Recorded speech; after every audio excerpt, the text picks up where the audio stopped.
Order 13 का rule 7 हमारा clearly कहता है कि स्वीकृत दस्तावेजों का रिकॉर्ड में होना और अस्वीकार दस्तावेजों की वापसी कर दिया जाना। समझिए, सब रूल 1 कहता है कि एडमिटेड डॉक्यूमेंट का क्या होगा, जो डॉक्यूमेंट कोर्ट ने एविडेंस में एडमिट कर लिए हैं या फिर जिसकी जगह वेरीफाइड कॉपी रखी गई है, जैसे कि रूल 5 में बताया गया था, तो वह डॉक्यूमेंट कोर्ट के रिकॉर्ड का हिस्सा बन जाएगा। ठीक है, ये था सब रूल 1। और सब रूल 2 कहता है कि रिजेक्टेड इन एडमिसिबल डॉक्यूमेंट क्या होगा, उन डॉक्यूमेंटों का क्या होगा जो डॉक्यूमेंट एडमिट हुए ही नहीं है, इन एडमिसिबल हो गए हैं, रिजेक्टेड हो गए, तो उनका क्या होगा, जो डॉक्यूमेंट एविडेंस में एडमिट नहीं किए गए हैं वे रिकॉर्ड का हिस्सा नहीं बनेंगे और जिस पार्टी ने उस डॉक्यूमेंट को पेश किया था उस पार्टी को वापस कर दिया जाएगा उस पर इंडोर्समेंट करके। Hello everybody, welcome back to channel. तो अपन ऑर्डर 13 अपन पढ़ रहे थे सीबीएसई का और रूल 6 तक अपन कंप्लीट कर चुके हैं। आज की वीडियो हम रूल 7 पे बात करेंगे। ठीक है, तो वीडियो आपको पसंद आती है तो वो वीडियो को लाइक और सब्सक्राइब जरूर कर दिया करो भाई। ठीक है, और कोई भी सजेशन देना हो को रूल वगैरह या फिर जो कुछ भी और स्पेसिफिक पढ़ना हो तो वही बता सकते हो। ठीक है, तो चलिए शुरू करते हैं कि रूल 7 हमारा क्या कह रहा है, स्वीकृत दस्तावेजों का रिकॉर्ड में शामिल होना और अस्वीकृत दस्तावेजों की वापसी करना। समझिए, वन लाइनर हमारा क्या कह रहा है, जो दस्तावेज एविडेंस में इनएडमिसिबल मानकर रिजेक्ट किए गए हैं, जो डॉक्यूमेंट एविडेंस में आए थे लेकिन इनएडमिसिबल हो गए और इस कारण से कोर्ट ने उसको रिजेक्ट कर दिया, उन पर कोर्ट इंडोर्समेंट करके पार्टी को वापस लौटा देगी। जो रिजेक्ट हो जाएंगे उस पर इंडोर्समेंट करती है। ठीक है, जो डॉक्यूमेंट आपका आया था उस पर इंडोर्समेंट करेगी और उन्हें वापस पार्टी को लौटा दिया जाएगा। जबकि जो दस्तावेज एडमिट होते हैं या जिसकी वेरीफाइड कॉपी रखी जाती है वह केस का हिस्सा बन जाते हैं। समझिए, आपका एग्जांपल आगे चलते हैं। सब रूल 1 हमारा कहता है कि एडमिटेड डॉक्यूमेंट का क्या होगा, जो एविडेंस में एडमिट हो जाएंगे उन डॉक्यूमेंटों का क्या होगा, जो भी डॉक्यूमेंट कोर्ट ने एविडेंस में एडमिट कर लिया है या फिर जिसकी जगह वेरीफाइड कॉपी रखी गई है, जो रूल 5 में हमने पढ़ा था, वह डॉक्यूमेंट का जो है डॉक्यूमेंट कोर्ट रिकॉर्ड यानी कि फाइल का हिस्सा बन जाएगा।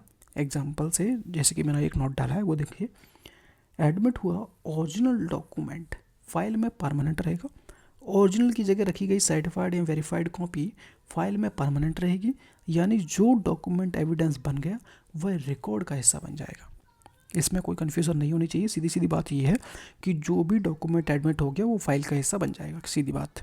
सब रूल 2 कहता है कि रिजेक्टेड इन एडमिसिबल डॉक्यूमेंट का क्या होगा, जो डॉक्यूमेंट रिजेक्टेड हुए हैं इन एडमिसिबल की वजह से, उन डॉक्यूमेंटों का क्या होगा, जो डॉक्यूमेंट एविडेंस में एडमिट नहीं किए गए हैं वे रिकॉर्ड का हिस्सा नहीं बनेंगे और उन्हें जिस पार्टी ने पेश किया था उसे वापस लौटा दिया जाएगा। समझिए, नॉट रिजेक्टेड डॉक्यूमेंट फाइल में परमानेंट रूप से नहीं रहेगा, पार्टी को वापस मिलेगा, वह बस कोर्ट उस जो डॉक्यूमेंट होगा उस पर इंडोर्समेंट कर देती है, जो रूल 6 में हमने पढ़ा था, ताकि रिकॉर्ड बने रहे और यह डॉक्यूमेंट पेश हुआ था और रिजेक्ट हुआ था, ये बाद में अगर वो जो आपका रिजेक्ट हुआ था वो अगर फ्यूचर में फिर से पेश किया जाता है तो उस पर पता चल जाए कि भाई ये पहले पेश हुआ था लेकिन रिजेक्ट हो गया था, तो इस चक्कर में उसको इंडोर्समेंट जरूर कर दिया जाता है।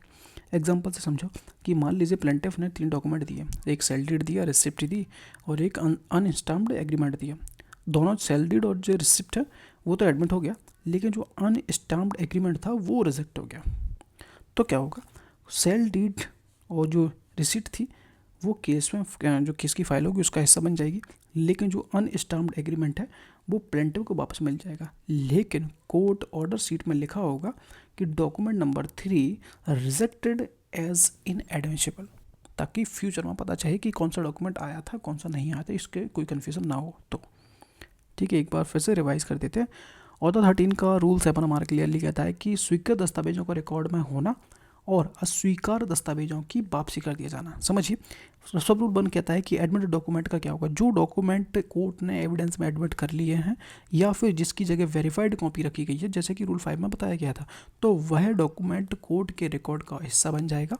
ठीक है, ये था सब रूल 1। और सब रूल 2 कहता है कि रिजेक्टेड इन एडमिसिबल डॉक्यूमेंट का क्या होगा, उन डॉक्यूमेंटों का क्या होगा जो डॉक्यूमेंट एडमिट हुए ही नहीं है, इनएडमिसिबल हो गए हैं, रिजेक्टेड हो गए हैं, तो उनका क्या होगा, जो डॉक्यूमेंट एविडेंस में एडमिट नहीं किए गए हैं वे रिकॉर्ड का हिस्सा नहीं बनेंगे और जिस पार्टी ने उस डॉक्यूमेंट को पेश किया था उस पार्टी को वापस कर दिया जाएगा उस पर इंडोर्समेंट करके।